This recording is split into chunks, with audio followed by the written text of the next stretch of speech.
আসসালামু আলাইকুম। আজকের দিনের ওয়েদারটা অনেক সুন্দর, তো ভাবলাম যে ভাইস্তা ভাইস্তি এদেরকে নিয়ে সবাইকে মিলে খাওয়া দাওয়া করি, পিকনিক করি অ্যাকচুয়ালি। তো যেই কথা সেই কাজ, এই তো খিচুড়ি বসিয়ে দিলাম।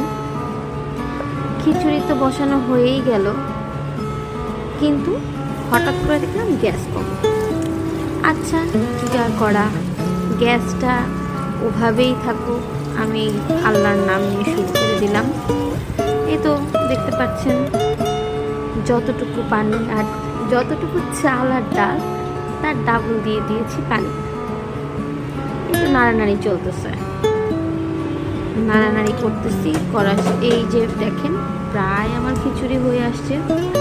এবার ভাবলাম একটু মরিচ ভেঙে দিয়ে দিই, তাহলে ফ্লেভারটাও ভালো হয়, স্মেলটাও সুন্দর হবে। সব কিছু মিলিয়েছিলে আর কি বসিয়ে দিলাম।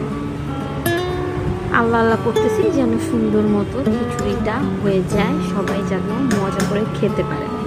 আর খিচুড়ির সাথে কি করব সেটা এখনও চিন্তা করতে পারছি না, চিন্তা হয়ে গেলে পরে জানাবো নি।